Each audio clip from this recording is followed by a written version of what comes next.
Friends, ఈరోజు క్లాస్లో మనం సిపియు రిబాల్ చేస్తున్నాము. వచ్చేసి కాల్కమ్ సిపియు ప్రాబ్లం ఉంది. యాక్చువల్లీ ఇది వచ్చేసి మనకి ఈఎంఎంసి ప్లస్ సిపియు రెండు రిబాల్ చేయాల్సి వచ్చింది. ప్రజెంట్ అయితే సిపియు రిబాల్ చేస్తున్నాను. ఆల్రెడీ రిబాలింగ్ చేసేసాను. ఆ వీడియో కొంచెం మనకి స్టూడెంట్స్ తీయలేదు. రిబాల్ చేసిన తర్వాత బోర్డ్ అయితే క్లీన్ చేస్తున్నాను. కంప్లీట్గా క్లీన్ చేసుకోవాలి బోర్డ్ అనేది. కంప్లీట్గా క్లీన్ చేసుకున్న తర్వాతనే మన సిపియుని ఇన్స్టాల్ చేసుకోవాలి.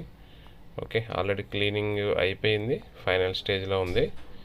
ఓకే, క్లీన్ చేసేసాము. చూడండి, క్లీన్ చేసినప్పుడు బాల్స్ అన్నీ చూడండి కంప్లీట్గా ఉన్నాయి. బాల్స్ కూడా డ్యామేజ్ ఏం కాకూడదు, చాలా జాగ్రత్తగా చేయాలి వర్క్ అనేది. ఓకే, కాన్సన్ట్రేషన్ చేయాలి, కంప్లీట్గా చూసుకుంటూ చేసుకోవాలి. ఒక్క బాల్ కానీ ఒక్క పిన్ కానీ డ్యామేజ్ ఉన్నా కూడా మనకి ఇష్యూస్ వస్తూ ఉంటాయి. కాబట్టి కంప్లీట్గా స్టెప్ బై స్టెప్ చూసుకోవాలి. ఇక్కడ చూడండి, సిపియు ఆల్రెడీ చూశారు కదా, సిపియు రివాల్ అయితే అయింది. ఓకే, నెక్స్ట్ ఇన్స్టాల్ చేస్తున్నాను. ఇక్కడ చూడండి, ఇన్స్టాల్ చేసేటప్పుడు ఫ్లెక్స్ అనేది కంప్లీట్గా అప్లై చేయలేదు. ఓకే, ఫ్లెక్స్ చాలా తక్కువ అప్లై చేసుకోవాలి, లేకపోతే మీకు ఇష్యూస్ వస్తాయి.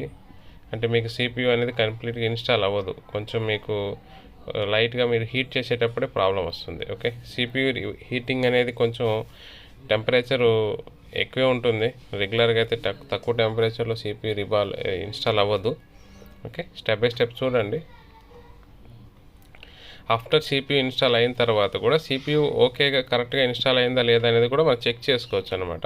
దీనికి మనకు సిస్టమ్ త్రూ కనెక్ట్ చేసి చెక్ చేస్తాను. ఆ ప్రాసెస్ కూడా మీరు చూస్తారు ఇప్పుడు. ఓకే, కంటిన్యూ చేస్తూ ఉండండి, వీడియో చూస్తూ ఉండండి, మీకు అర్థమవుతుంది.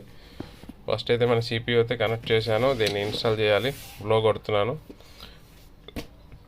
ఓకే, హెయిర్ అనేది బాగా తక్కువ పెట్టుకోండి. హీట్ అయితే కొంచెం ఉండాలి, రెగ్యులర్ హీట్ కన్నా కొంచెం హై హీటే ఉండాలి. అప్పుడే కానీ మనకి సిపియు కరెక్ట్గా ఇన్స్టాల్ అవ్వదు. సిపియు ఏం ప్రాబ్లం కాదండి, టెన్షన్ పడద్దు, జాగ్రత్త చేసుకుంటే సరిపోతుంది. ఓకే, బ్లో చేస్తున్నాను. స్లోగా చేయండి, డిస్టెన్స్ ఎక్కువ పెట్టండి. మనం వచ్చేసి మెయిన్గా ఏంటంటే మనకి ఫ్లో బ్లోయర్ని కొంచెం డిస్టెన్స్లో పెట్టుకోవాలి. యాక్చువల్లీ బ్లోయర్ చాలా దగ్గర పెట్టేస్తారు చాలామంది. దానివల్ల ఏమవుతుంటే సిపియు డ్యామేజ్ అయ్యే ఛాన్సెస్ ఉంటాయి. Distance minimum 1 inch distance maintain చేయండి, మీకు బెటర్ రిజల్ట్ ఉంటుంది. నేనైతే క్యూక్ 857 DW ప్లస్ వాడుతున్నాను. ఈ బ్లోయర్తోనే చేస్తున్నాను. రెగ్యులర్గా వేరే బ్లోయర్స్ కూడా వాడచ్చు, ఏం కాదు. ఏ బ్లోయర్ అయినా ఒకటే. హీటింగ్ అండ్ టెంపరేచర్ కంట్రోల్ ఉన్న బ్లోయర్ ఏదైనా యూజ్ చేసుకోవచ్చు. అట్లనే మీరు high end costly blower use చేయాలని ఏం లేదండి. కేర్ఫుల్గా అయితే ఉండాలి. పక్క కాంపోనెంట్స్ కూడా యాక్చువల్లీ హీట్ అవుతూ ఉంటాయి, కాబట్టి వాటిని టచ్ చేయకుండా జాగ్రత్తగా స్టెప్ బై స్టెప్ ఫాలో అవుతూ ఉండాలి. అబ్జర్వేషన్ అయితే కంపల్సరీ. ఓకే, చూడండి, పేస్ట్ అనేది మనకి ఐసీ పక్క నుంచి బయటకు వచ్చిందంటే ఐసీ కంప్లీట్గా హీట్ అయి ఉంటుంది. ఇప్పుడైతే మనకి ఆటోమేటిక్గా సెట్ అయిపోతుంది, కూర్చుంటుంది ఐసీ. ఐసీ పైన అయితే ఎప్పుడూ ప్రెస్ చేయకండి. ఐసీ పైన ఎప్పుడు కూడా ప్రెస్ చేయొద్దు. ఓకే, అది చాలా కేర్ఫుల్గా ఉండాలా, అప్పుడు లేకపోతే మళ్ళీ ఐసీ బాల్స్ అన్ని డ్యామేజ్ అయిపోతాయి. ఓకే,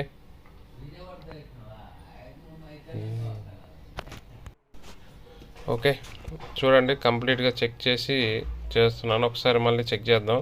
ఓకే, ఓకే, ఇప్పుడు సెట్ అయిపోయింది.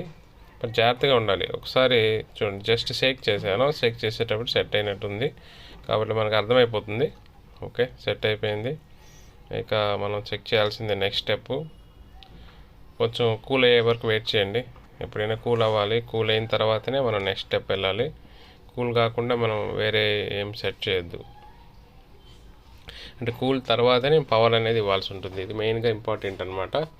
కంప్లీట్గా బోర్డు కూల్ అవ్వాలి. కూల్ అయిన తర్వాత మనం సప్లై ఇద్దాం. సబ్ బోర్డులో కనెక్ట్ చేసి చెక్ చేయాల్సి ఉంటుంది. ఓకే, కూల్ అవుతుంది, వెయిట్ చేస్తున్నాను కొంచెం.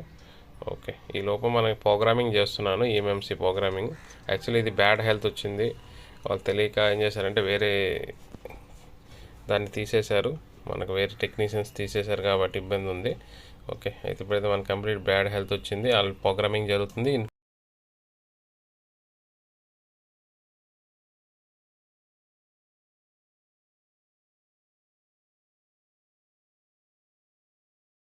ఇక్కడ చూడండి CPU ఇన్స్టాల్ చేసినాక మీకు అట్లా కాల్కామ్ అని కనిపించాలి. అంటే CPU మీకు కంప్లీట్గా ఇన్స్టాల్ అయిందని మనకు తెలుస్తుంది అనమాట. ఇప్పుడు CPU ఇన్స్టాల్ కాలేదనుకోండి మీకు అలా కాల్కామ్ అని రాదనమాట. దీనివల్ల మీకు CPU ప్రాపర్గా ఇన్స్టాల్ అయిందనే విషయం తెలుస్తుంది. Okay, thank you for watching friends. ఇంకా కొత్త వీడియోస్ అప్లోడ్ చేస్తాను. వెయిటింగ్. ప్రజెంట్ అయితే కొంచెం బిజీగా ఉన్నాను క్లాసెస్లో. Okay, thank you for watching.